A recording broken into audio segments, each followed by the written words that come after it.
CPWD work specification की next video के अंदर आप सभी सिविल इंजीनियर्स का स्वागत है। और इस वीडियो के अंदर हम लोग बात करेंगे डिसमेंटलिंग एंड डिमोलिशन के बारे में।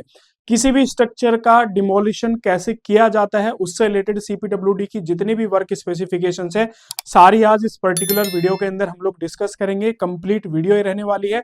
साथ ही साथ मोड ऑफ मेजरमेंट के बारे में भी हम लोग जो है इस वीडियो के अंदर बात करने वाले हैं।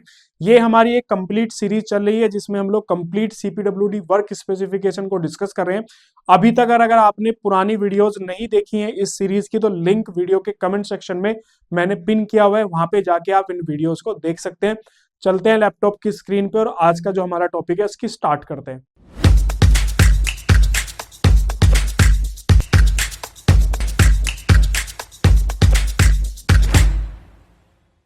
सीपीडब्ल्यूडी वर्क स्पेसिफिकेशन की नेक्स्ट वीडियो के अंदर आप सभी सिविल इंजीनियर्स का स्वागत है। और इस वीडियो के अंदर हम लोग एक और इम्पोर्टेंट टॉपिक के बारे में बात करेंगे और हमारा जो टॉपिक रहने वाला है वो है डिसमेंटलिंग एंड डिमोलिशिंग।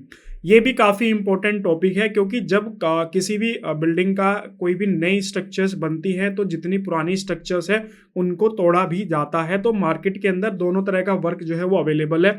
इससे पहले हम लोगों ने रिपेयरिंग वर्क के बारे में डिस्कस किया था जो कि वो भी एक काफ़ी इंपॉर्टेंट पार्ट था क्योंकि किसी भी स्ट्रक्चर को अगर लंबे टाइम तक टिके रहना है तो उसका प्रॉपर मेंटेनेंस जो है वो काफ़ी ज़रूरी है। तो वो वीडियो आप देख लेना, कमेंट सेक्शन में मैंने सारे जो वीडियोज हैं उनको लिंक पिन किए हुए हैं।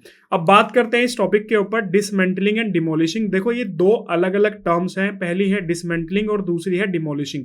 एक सिविल इंजीनियर को इन दोनों टर्म्स के बारे में पता होना चाहिए कि एक्चुअल में ये दोनों टर्म्स जो हैं वो क्या हैं और क्या इसका मीनिंग है। क्योंकि कई बार ऐसा होता है कि हम मोटा मोटी चीज़ें पढ़ लेते हैं लेकिन जब हम इंटरव्यू में जाते हैं तो कुछ ऐसे ही क्वेश्चंस हमसे पूछ लिए जाते हैं और उनके आंसर जो है वो हमारे पास में नहीं होते। मैं कुछ एग्जाम्पल से बात करूंगा। मान लो ये कोई एक स्ट्रक्चर है या कोई एक बिल्डिंग है। अब इस बिल्डिंग को गिराने के दो तरीके हैं। पहला तरीका तो क्या है कि मैं डायरेक्ट गया अपनी मशीनरी लेबर को लेके और डायरेक्ट मैंने जो है इसको डिसमेंटल मतलब डायरेक्ट मैंने इसको गिरा दिया। ठीक है, मेरे पास कोई एक प्लान प्रॉपर प्लान नहीं था इसको गिराने का, ना मटेरियल को रीयूज करने का कोई मेरे पास में कॉन्सेप्ट था। बस मेरे पास कॉन्सेप्ट क्या था कि ये एक स्ट्रक्चर है, इस स्ट्रक्चर्स को यहाँ से हटाना है और मुझे यहाँ पे कोई नई स्ट्रक्चर बनानी है या फिर इस एरिया को मुझे क्लीन करना है। दूसरा तरीका क्या है कि आपकी ये सेम स्ट्रक्चर है लेकिन आपने इसको गिराने से पहले आपने क्या किया, इसकी स्ट्रक्चर ऑडिट की। स्ट्रक्चर ऑडिट करने के बाद में आपने एक पूरा प्लान बनाया इसको डिसमेंटलिंग करने का, इसका एक प्रॉपर प्लान आप लोगों ने बनाया। इसके अलावा जो मटेरियल यूज हो सकता है उस मटेरियल को यूज करने का अलग प्लान आपके पास में था। जो मटेरियल यूज नहीं हो सकता था उसको यूज ना करने का एक प्लान आपके पास में था। तो अगर मैं दोनों तरीकों को देखूं तो इसमें हमारे पास में कोई भी एक वेल प्रूफ प्लान नहीं था। हमारे पास सिर्फ एक मोटिव था कि हमें इस स्ट्रक्चर्स को यहां से कैसे भी करके हटाना है। लेकिन सेकंड स्ट्रक्चर जो थी इसके लिए हमारे पास में एक प्रॉपर प्लान अवेलेबल था। तो यही दोनों के अंदर डिफरेंस होता है। जो फर्स्ट ऑप्शन मैंने आपको बताया इसको बोला जाता है डिमोलिशन। ठीक है, मतलब कि हमें किसी भी तरीके से स्ट्रक्चर्स को हटाना है। दूसरा तरीका जो मैंने बताया आपको ये होता है डिसमेंटलिंग। डिसमेंटलिंग के अंदर आपका एक प्रॉपर प्लान होता है, पूरी स्ट्रक्चर ऑडिट की जाती है। इसके अलावा उसमें से जो भी यूजेबल मटेरियल है उसको अलग रखा जाता है और उसको रीयूज किया जाता है अगर हम कोई दूसरा कंस्ट्रक्शन सेम लोकेशन पे कर रहे हैं या फिर अदर लोकेशन के अंदर कर रहे हैं। इसके अलावा जो मटेरियल यूज नहीं हो सकता है उसको हम लोग सेपरेट करते हैं। तो ये तरीका होता है हमारा डिसमेंटलिंग। तो आपके लिए कौन सा तरीका बेहतर होना चाहिए? हमारे लिए डिसमेंटलिंग तरीका जो होता है वो सबसे बेहतर होता है क्योंकि यहाँ पे हम लोगों के पास में एक प्रॉपर फुल प्रूफ प्लान होता है। साथ ही साथ हम जो मटेरियल हमारा यूज में आ सकता है उस मटेरियल को हम लोग जो है वापस से इसके अंदर यूज भी कर सकते हैं। तो इन दोनों तरीकों को आपको पता चल गया कि एक्चुअल में डिसमेंटलिंग और डिमोलिशन का मतलब क्या होता है। ठीक है, अगर फिर भी ना समझ में आए तो कमेंट सेक्शन में कमेंट करना, मैं आपको रिप्लाई करूंगा। अब इसके अंदर नीचे आएंगे तो ये हमारा टेबल ऑफ कंटेंट है, मतलब इस पर्टिकुलर जो डिमोलिशन एंड डिसमेंटलिंग वाला जो पार्ट है इसके अंदर क्या क्या चीजें हैं वो आपको यहाँ पे दिखेंगी। इसके अलावा नीचे की तरफ आओगे तो यहाँ पे कुछ IS कोड है, तो दो IS कोड यहाँ पे दिए गए हैं, IS 1200 और IS 4130। IS 1200 किस लिए यूज होता है? IS 1200 जो है मेजरमेंट के लिए यूज होता है। तो किसी भी अगर आप कोई भी स्ट्रक्चर कंस्ट्रक्ट कर रहे हैं या करवाने वाले हैं उसका जितना भी मेजरमेंट होगा सब कुछ IS 1200 के अकॉर्डिंग ही मेजरमेंट होता है। इसके अलावा IS 4130 है जो कि यूज होता है किसके लिए, डिमोलिशन के लिए, ठीक है। तो आप इन IS कोड को भी सेपरेटली पढ़ सकते हैं। इसके अलावा IS 1200 भी हमारे यूट्यूब चैनल पे अपलोड है, आप जाके उस चैनल पे वो वीडियोस भी आप जाके देख सकते हैं। अब आते हैं वापस नीचे की तरफ, तो यहाँ पे देखो हमारे लिए दो टर्मिनोलॉजी यहाँ पे लिखी गई है, एक यहाँ पे लिखा गया डीकंस्ट्रक्शन और एक लिखा गया डिमोलिशन। तो ये बेसिकली जो है डीकंस्ट्रक्शन जो है डिसमेंटलिंग की तरह ही होता है, और डिमोलिशन जो होता है वो हमारा जो अभी मैंने ऊपर आपको एक्सप्लेन किया ये कुछ उसी तरीके से जो है यहाँ पे होता है। डीकंस्ट्रक्शन के अंदर देखो यहाँ पे सिलेक्टिव डिमोलिशन होता है, मतलब कि पूरा एक कोई स्ट्रक्चर है, स्ट्रक्चर को के दो तरीके के हम लोग उसके अंदर आपके डिमोलिशन कर सकते हैं। एक तो कंप्लीट स्ट्रक्चर भी डिमोलिश कर सकते हैं, फिर कुछ पार्ट्स को भी हम डिमोलिश कर सकते हैं। तो वही चीज हमारी डीकंस्ट्रक्शन के अंदर आती है कि या तो कोई सिलेक्टिव पार्ट हम लोगों ने उसमें से हटाया या फिर हमने कंप्लीट स्ट्रक्चर उसमें से हटाई। इसके अलावा जो भी मटेरियल रिसाइकिल हो सकता था, जो मटेरियल रीयूज हो सकता था, उस मटेरियल को हमने रीयूज किया। और आज के टाइम पे अगर आप देखोगे तो रिसाइकलिंग एक बहुत बड़ा टॉपिक है, और आज के टाइम पे कोशिश ये की जाती है कि मटेरियल को दोबारा से रिसाइकिल जो है वो किया जाए। इसीलिए आज के टाइम पे अगर आप DSR उठा के देखोगे तो DSR के अंदर आपको फ्रेश आइटम भी मिलेंगे और रिसाइकिल जो रीयूज आइटम है वो भी आपको देखने के लिए मिलेंगे। इसके अलावा नीचे यहाँ पे कुछ जनरल चीजें जो है यहाँ पे लिखी गई हैं, जैसे कि यहाँ पे प्रिकॉशंस हैं, ठीक है। सो प्रिकॉशंस मैं मोटा मोटी जो है आपको यहाँ पे जनरली जो है बता देता हूँ कि क्या क्या चीजों की प्रिकॉशंस जो है वो आपको यहाँ पे रखनी चाहिए। सबसे पहली जो प्रिकॉशंस होती है वो होती है सेफ्टी। क्या होती है, सेफ्टी। क्योंकि कई बार ऐसा होता है कि मान लो कोई स्ट्रक्चर है और उस स्ट्रक्चर को हमें हटाना है, और हटाते टाइम जो है कई सारी मिसहैपनिंग जो है वो हो सकती है। और ज्यादातर मिसहैपनिंग जो है क्यों होती है, एक तो मिसहैपनिंग होती है कि हमारे पास में कोई फुल प्रूफ प्लान नहीं होता है। दूसरा जो होता है कि वहां पे जो स्ट्रक्चर होती है उस स्ट्रक्चर में जो वर्क फोर्स जो काम कर रही है वो उतनी स्किल नहीं होती है, उसके पास उतना एक्सपीरियंस नहीं होता है कि उसने कभी इस तरह का कोई काम किया। तो हमें इस चीज का बहुत ध्यान रखना है सेफ्टी पॉइंट ऑफ व्यू से। आपने कई बार ऐसा भी देखा होगा, मान लो ये मेरी कोई स्ट्रक्चर है और मैं इस स्ट्रक्चर्स को डिसमेंटल करना चाहता हूं, लेकिन क्या हुआ कि मैंने जो है सबसे पहले स्टार्टिंग में जाते के साथ ही मैंने इसके उन पिलर्स को या फिर उन स्ट्रक्चरल मेंबर को रिमूव कर दिया जिन स्ट्रक्चरल मेंबर के ऊपर सबसे ज्यादा लोड जो है वो आ रहा था। ऐसे में क्या होगा कि सडनली बिल्डिंग जो है आपकी कोलैप्स कर जाएगी और मिस हैपनिंग जो है जो एक्सीडेंट है उसके चांसेस जो है वो बढ़ जाएंगे। इसीलिए किसी भी स्ट्रक्चर को गिराने से पहले उसकी स्ट्रक्चर ऑडिट जो है वो काफी इंपॉर्टेंट होती है, क्योंकि उससे हमें ये पता चलता है कि किन पर्टिकुलर मेंबर्स पे लोड आपका ज्यादा है, या बिल्डिंग अगर का जो लोड है वो किस पोर्शन पे आपका ज्यादा कंसंट्रेटेड है। क्योंकि अगर मान लो हमने सीधे जाते ही ऐसे पोर्शन को हटा दिया जिसपे सबसे ज्यादा लोड आ रहा था, तो आपकी बिल्डिंग सडनली कोलैप्स जो है वो कर सकती है। तो हमें क्या करना है, सबसे पहले उस पार्ट को हटाना है जिस पार्ट पे लोड कम है, देन उसके बाद फिर हमें जाना है उस पार्ट पे जिसपे बिल्डिंग का लोड है, ठीक है। इसके अलावा हमें एनवायरनमेंट को ध्यान में रखना है कि जब भी हम डिसमेंटलिंग वगैरह कर रहे हैं तो एक तो हमें सराउंडिंग का जो एरिया है वो प्रोटेक्टेड करना है, क्योंकि कई बार ऐसा होता है कि हम लोग डिसमेंटल कर रहे होते हैं जिसकी वजह से आसपास के रीजन में जो है डिसमेंटलिंग की वजह से कुछ एक्सीडेंट वगैरह हो सकते हैं।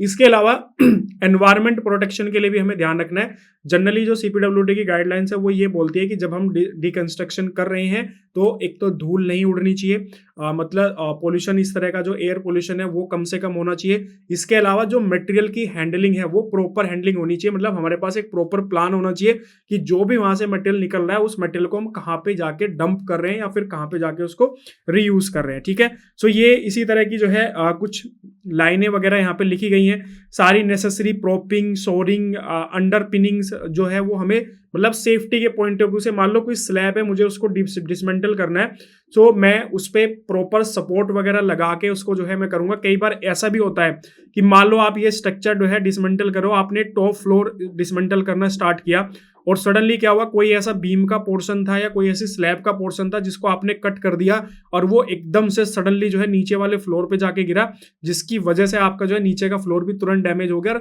सडन कोलैप्स भी बिल्डिंग के अंदर होता है, तो इसलिए आपको इन सब चीजों का भी जो है वो ध्यान में रखना है।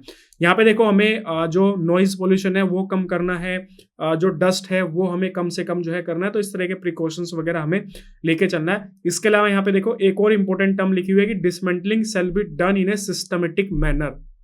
एक सिस्टमेटिक मैनर में डिसमेंटलिंग होनी चाहिए। ऐसा नहीं कि मान लो ये स्ट्रक्चर है और सीधे जाके नीचे से इसको डिसमेंटल करना स्टार्ट कर दिया। मान लो आपने नीचे से डिसमेंटल स्टार्ट किया तो सडनली बिल्डिंग आपकी कोलैप्स कर सकती है, एक साइड में झुक सकती है, या फिर कंप्लीट बिल्डिंग जो है किसी दूसरी स्ट्रक्चर के ऊपर जाके गिर सकती है। तो सिस्टमेटिक मैनर क्या बोलता है? सिस्टमेटिक मैनर ये बोलता है कि आपको ऊपर से नीचे की तरफ इसको डिसमेंटल करते हुए आना है, ना कि नीचे से ऊपर की तरफ जाना है। तो ये एक थोड़ी सी चीजें जो है आपको यहाँ पे ध्यान रखनी है। सेम चीज यहाँ पे अभी आपकी लिखी हुई है कि हमें स्क्रू, बोल्ट, रिविट, ये सब चीजें अगर कोई ऐसी स्टील स्ट्रक्चर्स है तो उसमें वो फिक्स करना चाहिए या फिर उनको देखना चाहिए। तो वो सारी चीजें यहाँ पे आपकी लिखी गई हैं। सर्विसेबल मटेरियल जो है वो हमें सेपरेट रखना चाहिए, जिसको हम वापस से रीयूज कर सके। ऐसा नहीं कि हम डिसमेंटल कर रहे हैं और सारे मटेरियल को हम लोग जो है वेस्ट करते जा रहे हैं। कोई भी स्ट्रक्चर जब डिसमेंटल होती है तो उसमें से काफी सारा मटेरियल ऐसा होता है जो रीयूजेबल होता है, जिसको हम आसानी से रीयूज कर सकते हैं। तो वो हमें प्रॉपर जो है ध्यान रखना है। तो ये सारी चीजें इसके अंदर आपके लिखी हुई है, आप इसको जाके पढ़ लेना। अब इसके बाद में एक और यहाँ पे टर्म लिखी हुई है कि कोई भी डिमोलिशन का वर्क जो है वो नाइट में नहीं होना चाहिए। जब तक कोई इमरजेंसी या कोई मजबूरी नहीं है तब तक हमें कोई भी डिसमेंटलिंग का जो वर्क है वो हमेशा दिन में ही करना है। अगर कोई ऐसी इमरजेंसी है या फिर कोई ऐसा रीजन ही ऐसा है कि हम नाइट डे में वहां पे काम ही नहीं कर सकते, तभी हमें नाइट पे शिफ्ट होना है, वो भी प्रॉपर लाइटिंग फैसिलिटीज के साथ में। अदरवाइज हमें मैक्सिमम जो काम करना है वो डे टाइम पे ही हमें करना है। सेम चीज यहाँ पे जो है लिखी गई है। इसके अलावा appropriate screen shall be place. Screen का मतलब ये होता है साइन बोर्ड लगे हुए होते हैं।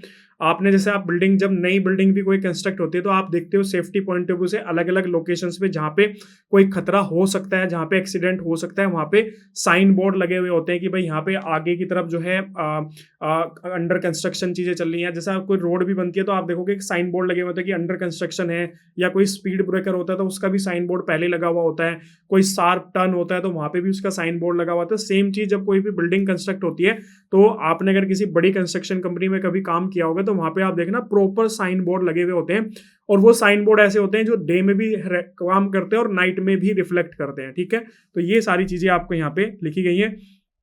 वाटर स्प्रे का हमें यूज करना है। क्यों यूज करना है? क्योंकि ताकि डस्ट वगैरह ना ज्यादा से ज्यादा उड़े, उसको रोकने के लिए हमें जो है क्या करना है, वाटर की प्रॉपर जो है वो स्प्रे जो है वो करनी है। सीट बेल्ट वगैरह का हमें काम यूज करना है। सीट बेल्ट तो कंपलसरी है। आपको पता है कि जब भी कोई कंस्ट्रक्शन वर्क होता है, किसी भी हाइट पे अगर कोई वर्क हो रहा है या आउटर साइड पे कोई भी वर्क हो रहा है, तो प्रॉपर सीट बेल्ट वगैरह जो है और जो हेलमेट वगैरह लगे हुए होते हैं, जो बेसिक सेफ्टी चेक पॉइंट्स हैं किसी भी पर्सन के लिए, भाई सेफ्टी शूज होने चाहिए, रिफ्लेक्टिव जैकेट उसके पास में होनी चाहिए, हेलमेट होना चाहिए।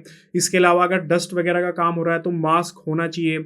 ठीक है, तो इस तरह की ग्लव्स होने चाहिए। बहुत सारी काम ऐसे होते हैं जहाँ पे ग्लव्स की भी रिक्वायरमेंट होती है। तो ये सारी चीज़ों का आपको बेसिक सेफ्टी जो चेक पॉइंट्स है वो चेक आपको ध्यान रखने हैं। फर्स्ट एड इक्विपमेंट जो है अवेलेबल होने चाहिए। वैसे तो देखो किसी भी कंस्ट्रक्शन साइट पे एक जो है एम्बुलेंस परमानेंट होनी चाहिए, गवर्नमेंट की गाइडलाइंस होती हैं। इसके अलावा प्राइमरी ट्रीटमेंट के लिए जो है बड़ी कंस्ट्रक्शन कंपनीज के अंदर अगर आप जाओगे तो साइट ऑन साइट डॉक्टर भी अवेलेबल होता है। ठीक है, छोटी कंपनीज के अंदर आपको ये फैसिलिटीज नहीं मिलेगी, लेकिन बड़ी कंस्ट्रक्शन कंपनीज के अंदर साइट पे एम्बुलेंस होती है और एक टेम्परेरी हॉस्पिटल टाइप भी बना हुआ होता है, जिसपे प्राइमरी ट्रीटमेंट जो है अगर कोई मिसहैपनिंग होती है तो वहां पे किया जा सकता है और डॉक्टर भी अवेलेबल होता है। और आपको ये भी बता दूं कि जब आप किसी बड़ी कंपनी को ज्वाइन करते हैं, लेबर भी अगर किसी कंपनी को ज्वाइन कर रही होती है तो उसका मेडिकल टेस्ट भी जो है वो होता है, जो कि ऑन साइट ही कंडक्ट किया जाता है। ठीक है, सो मैंने ये काम किया है, मैंने उस तरह की कंपनीज में काम किया है, तो मुझे वो सारा कंप्लीट प्रोसेस जो है वो पता है। सो आप भी जब किसी कंपनी में, बड़ी कंपनी में जाओगे तो आपको भी ये सारी चीज़ें जो है कंपनी में अंदर आपको मिल जाएंगी। ठीक है, अब यहाँ पे एक और नेक्स्ट है demolition of the type element of the recommendation for demolition of certain special type of element of structures. ठीक है, अलग अलग टाइप के जो है मेंबर्स होते हैं किसी भी बिल्डिंग स्ट्रक्चर्स के अंदर, तो उसी के अंदर यहाँ पे एक चीज बात की गई है। सबसे पहले रूफ ट्रस की जो है यहाँ पे बात की गई। तो रूफ ट्रस में यहाँ पे काफी सारी चीजें हैं, मैं मोटा मोटी चीजें आपको बताता हूँ। देखो, कोई भी ट्रस है तो ट्रस आपका कुछ इस तरह का कोई भी ट्रस जो है वो बना हुआ होता है, जिसके अंदर मेन जो है ये राफ्टर्स होते हैं, यहाँ पे पर्लिन्स होते हैं। इसके अलावा यहाँ पे सपोर्टिंग में राफ्टर्स जो है वो लगे हुए होते हैं। इस तरीके से थोड़ा बड़ा अगर बन जाएगा इस तरीके का जो है आपने देखा होगा कि मोटा मोटी कुछ इस तरह का ट्रस होता है। इसके अलावा यहाँ पे आपकी बेस प्लेट लगी होती है, ये पिलर्स के ऊपर टिका हुआ होता है, या तो ये आपके किसी स्टील सेक्शन के ऊपर ही रेस्ट करेगा, या फिर यहाँ पे हमारी ये आरसीसी का कॉलम होगा, कॉलम के ऊपर फाउंडेशन बोल्ट लगे होंगे, उसके ऊपर जो है ये सेट होगा। या फिर हमारी कई बार आपने देखा होगा रूफ वगैरह पे हमारी जो वॉल्स होती है, रिटेनिंग वॉल्स हो चाहे ब्रिक की वॉल्स होती है, उसके ऊपर भी ये रेस्ट किया जाता है। सो यहाँ पे ये चीज क्या कह रहा है, इस पर्टिकुलर लाइंस के अंदर ये कह रहा है कि आपको सबसे पहले ट्रस को रिमूव करना है। ट्रस को रिमूव करना है इस पोर्शन तक, ये जो मेरा प्लेट वाला जो पोर्शन है, जो बेस प्लेट है जहां पे आके वो रेस्ट कर रहा है, इस पोर्शन को मुझे पहले रिमूव करना है। ऐसा नहीं कि मैंने सबसे पहले इस वाले पोर्शन को रिमूव कर दिया। अगर मैं इस सपोर्ट वाले पोर्शन को रिमूव कर दूंगा तो ये सडनली आपका जो है नीचे कोलैप्स कर सकता है, नीचे गिर जाएगा, जिसकी वजह से मिस हैपनिंग, कोई एक्सीडेंट वगैरह हो सकता है। तो हमें ये सबसे पहले ऊपर वाला पोर्शन जो है वो करना है। और इसके अंदर भी आपको क्या करना है, जो हमारा मेन राफ्टर है सबसे पहले वो आपको हटाना है। क्योंकि अगर आप देखोगे तो ये सपोर्टिंग राफ्टर है, ये मेरे क्या है, ये मेरे सपोर्टिंग राफ्टर है। अगर मैं सबसे पहले इन सपोर्टिंग राफ्टर को ही हटा दूंगा तो मेरा ये वाला जो राफ्टर है ये सडनली कोलैप्स हो सकता है, ये हमारा कुछ इस तरीके से बैंड हो सकता है, इस तरीके से बैंड हो सकता है। क्योंकि ये ऐसे बैंड ना हो उसके लिए हमने ये सपोर्ट इसके अंदर प्रोवाइड कराया है। तो हमें ये भी चीज ध्यान रखनी है। तो स्ट्रक्चरल जो ऑडिट होता है उसमें यही चीज बताई जाती है, यही चीज देखी जाती है कि कौन से पार्ट को पहले रिमूव करना है और कौन से पार्ट को बाद में रिमूव करना है। तो अगर कोई इस तरह का ट्रस है तो उसमें सबसे पहले हमारे जो मेन राफ्टर्स हैं, सबसे पहले तो देखो इसके ऊपर क्या होंगी, पर्लिन्स लगी हुई होंगी, इसके ऊपर सेड होगा, सेड को रिमूव करेंगे। सेड रिमूव करने के बाद फिर हम इसके ऊपर से जो पर्लिन लगी होती है, जिस पर्लिन पे हमारी सेड सेट होती है, वो हमें रिमूव करना है। उसके बाद फिर हमें ये मेन राफ्टर को रिमूव करना है, फिर हमें ये सपोर्टिंग राफ्टर रिमूव करने हैं, देन उसके बाद फिर हमें ये बॉटम वाला राफ्टर जो है वो रिमूव करना है। तो ये प्रोसेस है, ये सारी की सारी चीजें जो है आपको यहाँ पे समझाई गई हैं, आप इसको जो है पढ़ लेना। और ये क्यों जरूरी है, स्टेबिलिटी के लिए जरूरी है। क्योंकि अगर आपने ये बीच वाला पोर्शन सबसे पहले इसको कट कर दिया, जनरली क्या होता है, ये जो पोर्शन होता है ये थोड़ा हैवी होता है, ठीक है, ये वाला जो मेन पार्ट होता है ये हैवी होता है, और बीच में जो सपोर्टिंग के लिए लगा होता है ये हल्के होते हैं। तो कई बार ऐसे मैंने देखा है साइड पे कि लोग ना, लेबर थोड़ा जो हल्का पोर्शन होता है उसको हटाने की कोशिश करते हैं, लेकिन ऐसा नहीं करना है आपको। जो एक सिस्टमेटिक प्रोसेस है वो आपको यहाँ पे ध्यान रखना है। इसके बाद यहाँ पे नेक्स्ट आता है मेरा ब्रिक आर्च, ठीक है। आर्च में भी काफी इंपॉर्टेंट लॉजिक होता है, तो आर्च के बारे में भी समझते हैं। देखो यहाँ पे आर्च मेरी किस तरीके से होती है, ये मेरा इसका बेरिंग वाला पार्ट होता है, ठीक है। कई बार आर्च मेरी जो है कॉलम के ऊपर सपोर्ट करती है, कई बार मेरी ब्रिक वॉल के ऊपर सपोर्ट करती है। तो ये मेरी वॉल हो गई, बेरिंग वाला पार्ट हो गया, ये मेरी आर्च की मेन लाइन हो गई, ठीक है। ये मेरी आर्च की क्या हो गई, मेन रिंग लाइन हो गई, ठीक है, जो मेन फ्रेम होता है आर्च का। उसके बाद फिर हम इसके ऊपर क्या करते हैं, इसके ऊपर यहाँ पे ये पूरा का पूरा ये सारा ब्रिक वर्क इसके ऊपर होता है, या जो भी स्ट्रक्चर हमें इसके ऊपर बनानी होती है, ठीक है। तो अगर आप देखोगे तो आर्च के यहाँ पे 3 पार्ट हो गए।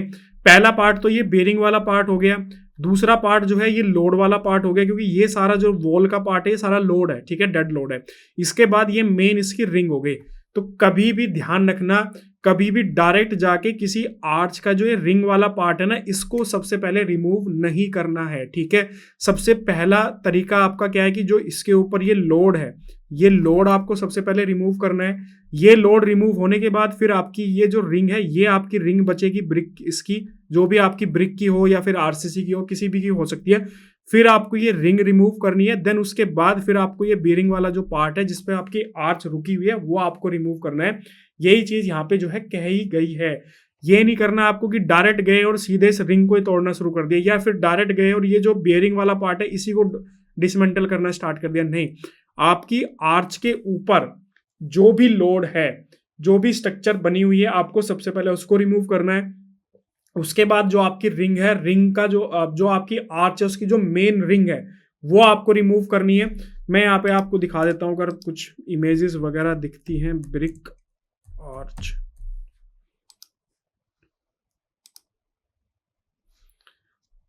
कोई भी इमेज आप उठा लो, देखो सारी इमेज में आपको मिल जाएगा। जैसे यही मैं इमेज जो है यहाँ पे ले लेता हूँ। यहाँ पे देखो ये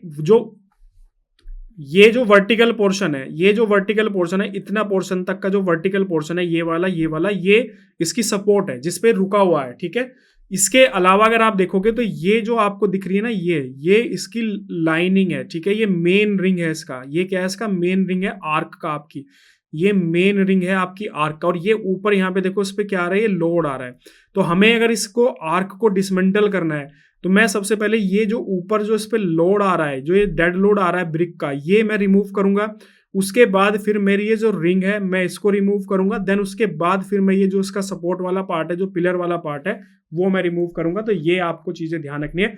हर एक आर्क, किसी भी आर्क को आप उठा के देखोगे तो हर एक आर्क का एक रिंग होता है। यहाँ पे देखो ये आर्क का रिंग है, ये इसका जो है जो आपका सपोर्ट वाला पार्ट है, बियरिंग है, वो है, और उसके ऊपर यहाँ पे लोड है। ठीक है, सो यहाँ पे भी अगर आप देखोगे तो ये देखो यहाँ पे ब्रिक का रिंग आपको ये दिख रहा है। ठीक है, आर्क का रिंग आपको ये दिख रहा है। ठीक है, इसके अलावा ये इसका सपोर्टिंग वाला पार्ट है, यहाँ पे देखो पियर्स है जिसपे रेस्ट कर रही है आके। तो इस तरीके से आपको किसी भी आर्क को जो है वो रिमूव करना है। यही सारे स्टेप यहाँ पे लिखे गए हैं कि आपको क्या क्या करना है। मैंने आपको अपनी लैंग्वेज में समझा दिया, आप इसको कर लेना। इसके बाद यहाँ पे नेक्स्ट है कैंटिलीवर पार्ट की बात की गई है, और कैंटिलीवर पार्ट यहाँ पे क्या लिखा गया, not part of a frame structure. इसका मीनिंग क्या है, कई बार आपने देखा होगा कई टाइप की ऐसी स्ट्रक्चर्स होती है जिसमें बाहर की साइड में कुछ कैंटिलीवर सपोर्ट निकाल के और उस पर ना कुछ चीजें बना दी जाती हैं। जैसे स्टेयरकेस, आउटर स्टेयरकेस बिल्डिंग का बना दिया। कई बार बिल्डिंग में जो है आउटर साइड में लिफ्ट भी जो है वो बना दी जाती है। सो ये उसी की बात यहाँ पे कर रहा है, क्योंकि वो हमारी फ्रेम स्ट्रक्चर का पार्ट नहीं है, उसको उसके साथ कैंटिलीवर करके जो है उसको अलग से बनाया गया। आपने बहुत सारी हॉलीवुड वगैरह की अगर आप मूवी देखते होंगे तो वहां पे आपको देखो बिल्डिंग के बैक साइड में एक आउटर साइड से स्टेयरकेस दिया हुआ होता है, जो कि इमरजेंसी स्टेयरकेस होता है, जिसको इमरजेंसी पर्पज के कभी बिल्डिंग वगैरह के अंदर अगर आग लगी तो उसके लिए उसको जो है यूज किया जाता है। कई बार हम लोग आउटर साइड में जो है लिफ्ट भी प्रोवाइड करा देते हैं, तो उसकी बेसिकली यहाँ पे बात की गई है। तो हमें क्या करना है, हमें सबसे पहले उसको वहां से रिमूव करना है। पता चले कि मेरी ये बिल्डिंग है, और इस बिल्डिंग के आउटर पे मैंने यहाँ पे जो है एक स्टेयरकेस जो है वो बनाया हुआ था। पता चला कि मैंने ये स्ट्रक्चर रिमूव कर दिया और वो मेरा जो कैंटिलीवर पोर्शन है वो ऐसे ही रह गया, जो कि अनस्टेबल हो सकता है, क्योंकि वो कहाँ पे टिका हुआ है, वो आपकी फ्रेम पे टिका हुआ है, आपकी स्ट्रक्चर से सपोर्ट लेके वो टिका हुआ है। सो अब मान लो यही मेरी है और मैंने यहाँ पे एक स्टेयरकेस ऐसा बनाया हुआ है जो कि इसकी सारे सपोर्ट से टिका हुआ है। मैंने ये बिल्डिंग ही हटा दी तो मेरा ये क्या हो जाएगा, अनस्टेबल हो जाएगा। तो आपको इस चीज का ध्यान रखना है। आपको सबसे पहले उसी स्ट्रक्चर को रिमूव करना है जो आपकी स्ट्रक्चर दूसरे के ऊपर डिपेंड है। ठीक है, अगर आपने उसी को हटा दिया जिसपे सब डिपेंडेंट है तो सारे के सारे गिर जाएंगे, आपके सारे एक साथ कोलैप्स हो जाएंगे। तो आपको सबसे पहले उन स्ट्रक्चर्स को रिमूव करना है जो दूसरी स्ट्रक्चर के ऊपर डिपेंड है। ठीक है, इसके अलावा अगर आप यहाँ पे देखोगे तो इन सिटू रेनफोर्स कंक्रीट की यहाँ पे बात की गई है। Before commissioning demolition, the nature and the condition of the concrete, the condition and the position of the reinforcement and the possibility of lack of continuity of the reinforcement should be ascertained. ठीक है, ये इसका meaning क्या हुआ, मैंने आपको starting में बताया था कि कोई भी स्ट्रक्चर जब डिसमेंटल की जाती है तो उसका एक स्ट्रक्चर ऑडिट किया जाता है। अब किसी भी स्ट्रक्चर का जो स्ट्रक्चर ऑडिट होता है उसमें क्या पता चलता है, हमें बेसिकली हमें ये पता चलता है कि ये स्ट्रक्चर लोड बेयरिंग स्ट्रक्चर है या फिर फ्रेम स्ट्रक्चर्स है। ठीक है, दूसरा में उसका जो है लोडिंग का पैटर्न पता चलेगा कि किन पोर्शंस पे इसका लोड है, किस पोर्शन पे इसका लोड नहीं है। इसके अलावा और डिटेलिंग स्कैनिंग अगर हम करेंगे और डिटेल में स्कैनिंग करेंगे तो हमें रेनफोर्समेंट की डिटेल भी पता चल जाती है कि एक्चुअल में रेनफोर्समेंट कहाँ पे है, कहाँ पे नहीं है। तो ये सारी चीजें जो है यहाँ पे मेंशन की गई हैं कि जब भी कोई भी स्ट्रक्चर अगर हम डिसमेंटल कर रहे हैं तो हमें ये सारी चीजें देखनी है कि जो कॉन्क्रीटिंग है वो क्या है, किस टाइप की कॉन्क्रीटिंग है, उसकी कंडीशन क्या है। दूसरा रेनफोर्समेंट देखना है कि कहाँ पे रेनफोर्समेंट अवेलेबल है और किस पोर्शन पे रेनफोर्समेंट नहीं अवेलेबल है। वो सारी चीजें हमें यहाँ पे दिखानी है। और यहाँ पे अगर देखो तो attention should be paid to the principle of the structure design to determine which part of the structure depend on each other to maintain overall stability. जो कि मैं ऊपर से बार बार बोलता हुआ आ रहा हूँ कि कोई भी जो स्ट्रक्चर होती है ना, उस स्ट्रक्चर के कुछ मेंबर ऐसे होते हैं जिन पे सबसे ज्यादा लोड होता है, कुछ मेंबर ऐसे होते हैं जिन पे बहुत ही कम लोड होता है। तो हमें ये सारी चीजें, हमें अगर मुझे स्ट्रक्चर की स्टेबिलिटी को मेंटेन रखना है, मैं कोई स्ट्रक्चर डिसमेंटल कर रहा हूँ, उसकी जो मुझे स्टेबिलिटी है उसको अगर मुझे मेंटेन करना है तो मुझे क्या करना पड़ेगा, मुझे सबसे पहले उन मेंबर्स को आइडेंटिफाई करना पड़ेगा जिन मेंबर्स पे सबसे ज्यादा लोड है। तो मैं उन मेंबर्स को सबसे बाद में हटाऊंगा, उससे पहले मैं उन मेंबर्स को हटाऊंगा जिनके ऊपर लोड कम है। ठीक है, अगर मैं डायरेक्ट जाते ही ऐसे मेंबर्स को डिसमेंटल कर दूंगा जिन पे लोड ज्यादा है तो बिल्डिंग की स्टेबिलिटी, स्ट्रक्चर की स्टेबिलिटी डिस्टर्ब हो जाएगी, जिसकी वजह से जो है वो कोलैप्स कर सकती है। ठीक है, अब यहाँ पे देखो रेनफोर्स कंक्रीट बीम की बात की गई है।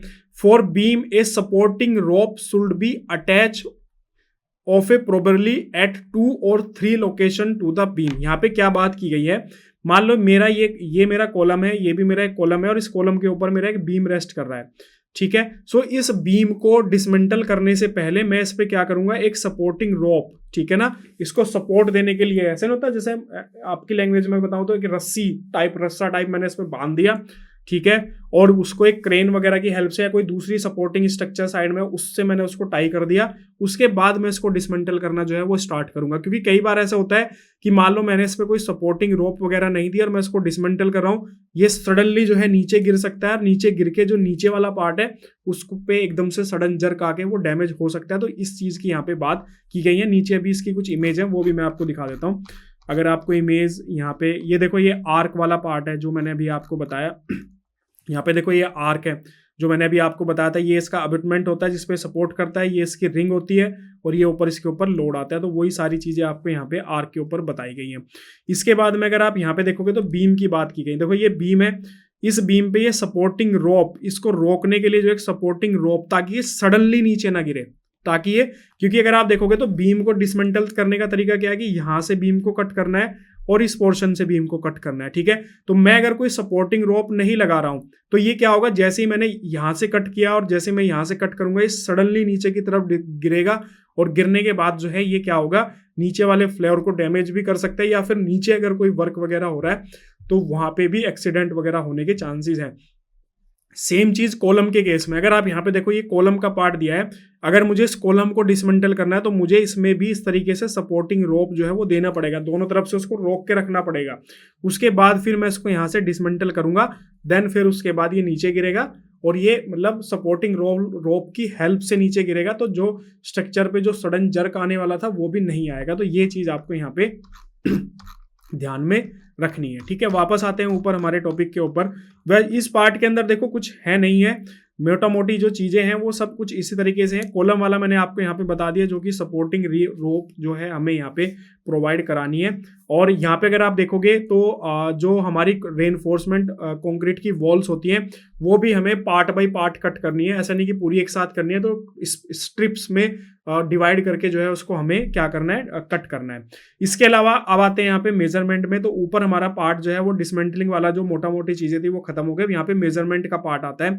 सो मेजरमेंट देखो हमें कैसे करना है, कोई भी स्ट्रक्चर डिसमेंटल करने से पहले ही हमें उसका मेजरमेंट कर लेना है। जब वो स्ट्रक्चर डिसमेंटल हो जाएगी, डिमोलिश हो जाएगी, उसके बाद तो हम मेजरमेंट कर ही नहीं सकते। तो आपको ये चीज ध्यान रखनी है कि अगर आप किसी स्ट्रक्चर का डिसमेंटलिंग डिमोलिशन कर रहे हैं तो उससे पहले ही आपको उसकी मेजरमेंट करनी है। उससे पहले की जो मेजरमेंट होगी वही वैलिड मानी जाएगी, बाद की मेजरमेंट कोई भी वैलिड नहीं है। तो किसी भी स्ट्रक्चर को डिसमेंटल करने से पहले ही आपको उसकी मेजरमेंट जो है वो कर लेनी है, ठीक है। और यहाँ पे अगर आप देखोगे तो part of work required to be dismantle and those required to be demolish shall be separately. So ये भी चीज ध्यान रखनी है, इसलिए मैंने ऊपर आपको चीजें बताई थी कि जो पार्ट हम लोगों ने डिसमेंटल किया उस करेंगे हम उसको अलग मेजरमेंट करना है, और जो पार्ट हम डिमोलिश करेंगे उसको हम अलग मेजरमेंट करेंगे। तो आपको दोनों के बीच में डिफरेंस पता होना चाहिए कि कौन सा पार्ट डिसमेंटलिंग हुआ है, कौन सा पार्ट जो है हमारा डिमोलिश हुआ है, ठीक है। और यहाँ पे measurement of all work expected hidden work shall be taken before demolition और डिसमेंटलिंग। तो मैंने अभी स्टार्टिंग में आपको बताया था कि कोई भी वर्क हम लोग उसके डिसमेंटल या डिमोलिश होने से पहले ही मेजरमेंट करेंगे, वो ही माना जाएगा, बाद का कोई भी वर्क जो है वो मेजरमेंट नहीं माना जाएगा। इसके अलावा कोई अगर हम डिडक्शंस कर रहे हैं, मतलब specification for deduction voids opening वगैरह जो है उन सब की स्पेसिफिकेशन सेम रहती है, जैसे हम जो न्यू वर्क करते हैं उसी की तरह ही होती है, ठीक है। होता है ना कि हम ब्रिक वर्क मेजरमेंट कर रहे हैं तो उसमें इतनी ओपनिंग से ज़्यादा ओपनिंग होगी तो हम डिडक्शन करेंगे, उससे कम होगी तो डिडक्शन नहीं करेंगे। IS 1200 वाली आप सीरीज वो कंप्लीट देख लेना, उसमें बताया। ऐसे कंक्रीट के अंदर भी होता है कि कंक्रीट में अगर कोई ओपनिंग आ गई तो एक फिक्स साइज है, इस अगर इतने साइज तक की ओपनिंग है तो हम कोई डिडक्शन नहीं करेंगे, उससे ऊपर का साइज है तो हम डिडक्शंस करेंगे। तो वही चीज यहाँ पे लिखी गई है। इसके अलावा अगर कोई फॉल सिचुएशन है, कोई अंडर वाटर कंडीशन में हम लोग कर रहे हैं, या फिर कोई ऐसी कंडीशन है जहाँ पे ह्यूमन के लिए थोड़ा सा वर्क करना डिफिकल्ट है, मान लो बहुत ही कोल्ड हो रहा है, मतलब बहुत ज़्यादा सर्दी पड़ रही है, ठीक है ना, कोई बर्फ वगैरह जैसे पड़ती है, बहुत ज़्यादा गर्मी हो रही है, बहुत हाई टेम्परेचर है, या बहुत विंड वगैरह की स्पीड बहुत हाई है, तो ऐसी जो होती है फॉल सिचुएशन होती है, थोड़ी सी अननेचुरली सिचुएशन होती हैं, तो यहाँ पे जो वर्क होता है उसके लिए अलग से रेट आते हैं और अलग से मेजरमेंट होता है। इसके अलावा अगर आप यहाँ पे देखोगे रूफ के केसेस में यहाँ पे बात की गई है। सो रूफ को सपोर्ट देने के लिए हम जो भी उसमें प्रोपिंग, जैकिंग और जो सिस्टम सब करेंगे वो अलग से उसका पेमेंट किया जाएगा, और ये आपका देखो स्क्वायर मीटर के अंदर उसका मेजरमेंट जो है वो किया जाता है। इसके अलावा अगर आप यहाँ पे देखोगे, mud phuska on the roof shall be measured in the cubic metres, ठीक है। ऊपर वीडियो देख लेना रिपेयरिंग वाली, उसमें मड पुस्का के बारे में मैंने जो है वो बताया है, जो पुराने टाइम पे होता था कि स्लैब हम लोग छत हो गया, छत के ऊपर एक मड की जो है लेयर, उस मड के अंदर क्या होता था कि भूसा मिला के और उसके एक लेयर बनाई जाती थी जो इंसुलेशन का काम करती थी। अगर उसको हम कर रहे हैं तो वो क्यूबिक मीटर के अंदर जो है उसका मेजरमेंट होगा। इसके अलावा जो भी ट्रसेस वाला जो पार्ट होता है वो क्विंटल के अंदर होता है। रेनफोर्समेंट बार जो होती है वो भी क्विंटल के अंदर मेजरमेंट जो है वो की जाती है। इसके अलावा यहाँ पे अगर आप देखोगे तो जितना भी मतलब लोहे वाला जो पार्ट होता है वो सब हमारा किसके अंदर मेजरमेंट होता है, सारा का सारा क्विंटल के अंदर मेजरमेंट होता है। कंक्रीट हमारी क्यूबिक मीटर के अंदर मेजरमेंट होगी। मतलब मेजरमेंट वाला जो पार्ट है ना, आप देखोगे तो सेम है जो न्यू कंस्ट्रक्शन वाला पार्ट होता है, सेम उसी की तरह ही मेजरमेंट होता है। कि मान लो किसी बीम का मुझे डिसमेंटलिंग करनी है, क्यूबिक मीटर के अंदर उसका किया जाएगा। कोई स्टील वाला सेक्शन डिसमेंटल करना है तो उसका क्विंटल के अंदर रेट दिया जाएगा। मेरी कोई फ्लोरिंग है उसका स्क्वायर मीटर के अंदर डिसमेंटलिंग दिया जाएगा। सो सारी की सारी चीजें आपकी इसी तरीके से होगी। यहाँ पे देखो सीलिंग अगर है, स्क्वायर मीटर के अंदर जो है मेजरमेंट किया जाएगा, ठीक है। सपोर्टिंग बीम वगैरह जो मैंने बताया आपको क्यूबिक मीटर्स के अंदर होते हैं। और फ्लोर वाइज अगर आपकी कोई 3.5 मीटर से ऊपर अगर आपकी हाइट है तो उसमें एक्स्ट्रा पेमेंट दिया जाता है, जो कि बेसिक रूल है मेजरमेंट का। आप मेजरमेंट की वीडियोस अगर आप देखोगे तो जनरली क्या होता है कि फ्लोर की हाइट ना फिक्स है। अगर आपकी फ्लोर की हाइट 3.5 मीटर से ज्यादा है किसी एक इंडिविजुअल फ्लोर की, तो वहां पे क्या होता है कि कॉन्ट्रैक्टर को एक्स्ट्रा पेमेंट जो है वो किया जाता है डबल हाइट की वजह से, ठीक है। तो वो एक अलग क्राइटेरिया होता है। अगर इस तरह की सिचुएशन है तो वहां पे अलग से पेमेंट किया जाएगा। फ्लोरिंग वगैरह मैंने आपको बताया स्क्वायर मीटर के अंदर मेजरमेंट किया जाता है। ब्रिक वर्क, कॉन्क्रीट और ब्रिक वर्क जो है हमारा क्यूबिक मीटर के अंदर मेजरमेंट किया जाता है, ठीक है। इसके अलावा यहाँ पे अगर आप देखोगे तो जो वॉल्स वगैरह होती है, जो भी वॉल है, कॉलम है, जो हमारी आरसीसी की वॉल हो चाहे हमारी ब्रिक की वॉल्स हो, हमारे पिलर्स जो होते हैं वो सब कुछ हमारे जो है क्यूबिक मीटर के अंदर मेजरमेंट जो है वो किया जाता है। प्लास्टर हमारा जो है वो स्क्वायर मीटर के अंदर होता है। स्टोन वगैरह जो होता है वो भी हमारा जो है स्क्वायर क्यूबिक मीटर के अंदर मेजरमेंट होता है। इसके अलावा यहाँ पे अगर आप देखोगे तो क्लीनिंग ब्रिक जो है, ब्रिक का जो क्लीनिंग, मान लो हमने ब्रिक निकली और उन ब्रिक को हमें रीयूज करना है तो उनकी क्लीनिंग हमें करनी पड़ेगी। सो वो हमें 1000 के हिसाब से पेमेंट करना होता है कि मतलब 1000 ब्रिक का इतना आइटम इतना रेट, उसके बाद नेक्स्ट इतने का इतने रेट, ठीक है। तो 1000 के हिसाब से जो है वो दिया जाता है, ठीक है। सो अगर हम किसी स्टोन की क्लीनिंग करें तो वो क्यूबिक मीटर के अंदर जो है उसका मेजरमेंट जो है वो किया जाता है। हनीकॉम वर्क और cavity work, stone work shall be measured as solid, ठीक है। सो अगर कोई हनीकॉम स्ट्रक्चर है, मान लो कोई हनीकॉम वॉल है और उसको मुझे डिसमेंटलिंग वगैरह करना है तो उसे सॉलिड की तरह काउंट किया जाएगा और क्यूबिक मीटर के अंदर जो है उसका मेजरमेंट जो है वो किया जाएगा। तो यही सारी चीजें यहाँ पे बात की गई हैं। वुडन वर्क के बारे में यहाँ पे जो है बेसिकली बात की गई है। तो वुडन वर्क के में क्या बात की गई है यहाँ पे, अगर कोई भी मेरा क्रॉस सेक्शनल जो उसका एरिया है अगर वो 40 सेंटीमीटर स्क्वायर 40 सेंटीमीटर स्क्वायर तक का है तो वो क्यूबिक मीटर के अंदर किया जाएगा, और उससे ऊपर का है तो वो रनिंग मीटर के अंदर जो है उसका मेजरमेंट किया जाएगा, ठीक है। स्टील वर्क क्विंटल्स के अंदर होता है, जो कि मैंने आपको यहाँ पे बताया। इसके अलावा अगर आप देखोगे तो डोर एंड विंडो का मेजरमेंट जो है वो बेसिकली जो ऊपर हमारे रिपेयरिंग वाले बिल्डिंग में बात की थी वो आप देख सकते हो, फिर भी आप यहाँ पे पढ़ सकते हो। Dismantling of door, window, clear storage window, ventilators etc whether done separately or along with the removal of the wall of making recesses in the wall shall be enumerated. Those exceeding 3.3 square meter each in area shall be measured separately. The item shall be include of removing chalk cut, ठीक है, architraves, hold fast and other attachments, ठीक है। सो 3 square metre से ऊपर का जो item है वो अलग मेजरमेंट किया जाएगा और 3 स्क्वायर मीटर से नीचे का जो आइटम है वो अलग मेजरमेंट किया जाएगा। पाइप वगैरह, पाइप जो होते हैं सीवर लाइन वगैरह के, वो सारे रनिंग मीटर्स के अंदर मेजरमेंट किए जाते हैं। इसके अलावा पाइप के अंदर क्या होता है कि कुछ कॉन्क्रीट की स्ट्रक्चर्स मान लो आगे, कोई ब्रिक की स्ट्रक्चर्स अगर उसके अंदर आ गई, वो सब हमारी क्यूबिक मीटर्स के अंदर मेजरमेंट की जाती है। पोस्ट स्ट्रट वगैरह जो हमारे होते हैं ये हमारे जो है बेसिकली रनिंग मीटर्स के अंदर जो है बेसिकली मेजरमेंट किए जाते हैं। जनरली जो फेंसिंग वायर वगैरह यूज होते हैं, फेंसिंग वायर के लिए जो यूज होते हैं। इसके अलावा जो फेंसिंग वायर मैस होती है वो स्क्वायर मीटर के अंदर उसका मेजरमेंट किया जाता है। रोड वर्क के अंदर अगर आप देखोगे तो यहाँ पे स्क्वायर मीटर के अंदर जो है इसका मेजरमेंट जो है वो किया जा रहा है। बाकी रोड का पूरा एक अलग टॉपिक है, तो उसके बारे में हम अलग से डिटेल में डिस्कस करेंगे। सो ये मोटा मोटी चीजें मैंने आपको यहाँ पे क्लियर करी। मेजरमेंट देखो क्या होता है ना, मेजरमेंट सारा सेम ही होता है, चाहे आप न्यू कंस्ट्रक्शन कराओ चाहे आप ओल्ड कंस्ट्रक्शन करो, तो मेजरमेंट का तरीका जो है वो सेम ही होता है। यूनिट ऑफ मेजरमेंट भी जो है वो सेम होती है। आप brick work, new brick work अगर आप कर रहे हो क्यूबिक मीटर में मेजरमेंट होगा, उस ब्रिक वर्क को अगर आप डिमोलिश कर रहे हो तो भी क्यूबिक मीटर में मेजरमेंट होगा। सेम ऐसे कंक्रीट है, अगर आप कंक्रीट का मेजरमेंट न्यू कंक्रीटिंग कर रहे हो क्यूबिक मीटर में मेजरमेंट होगा। अगर आप ओल्ड कंक्रीट की को डिमोलिश कर रहे हो तो वो भी आपका क्यूबिक मीटर में मेजरमेंट होगा। ऐसे रेनफोर्समेंट बार हमारी देखो केजी, क्विंटल, टन के अंदर मेजरमेंट किया जाता है। जब हम उसको डिसमेंटल करते हैं तो वो भी हमारा उसी तरीके से मेजरमेंट जो है वो किया जाता है। सो ये सारी चीज़ें आपको यहाँ पे मैंने डिस्कस की। इसमें कुछ ऐसा स्पेशल नहीं था, ये इमेजेस वगैरह हैं, ये आप यहाँ पे देख सकते हो। और यहाँ पे देखो मैंने जो रिटेनिंग वॉल का मैंने बताया था ना कि स्ट्रिप्स के अंदर कट की जाती है, तो यहाँ पे देखो ये अलग अलग स्ट्रिप्स के अंदर कट की जा रही है। इस तरीके से अलग अलग स्ट्रिप्स के अंदर जो है इनको कट किया जाएगा। तो इस तरीके से हमें ये बेसिकली जो है रिमूव करनी है। तो ये बहुत ही छोटा सा टॉपिक था जो कि आप लोगों के समझ में आया होगा। फिर भी अगर इससे रिलेटेड कोई डाउट है, कन्फ्यूजन है, कमेंट सेक्शन में बेझिझक होकर कमेंट करना, मैं पर्सनली आपको रिप्लाई करूंगा। इसके अलावा अगर आप किसी और टॉपिक पे वीडियो चाहते हो तो वो भी आप कमेंट सेक्शन में कमेंट कर सकते हैं। वीडियो अच्छी लगी हो लाइक करो, शेयर करो, चैनल को सब्सक्राइब करना बिल्कुल भूलना। और कंप्लीट वीडियो जो इससे पुरानी वीडियोज हैं अलग अलग पार्ट की CPWD की, अगर वो आपको देखनी है कमेंट सेक्शन में मैंने सारे जो लिंक है वो पिन किए हुए हैं, जाके उन वीडियोस को आप देख सकते हो। इसके अलावा यूट्यूब चैनल में प्लेलिस्ट वाले सेक्शन पे जाके भी आप वो वीडियोस देख सकते हो। Okay, thank you.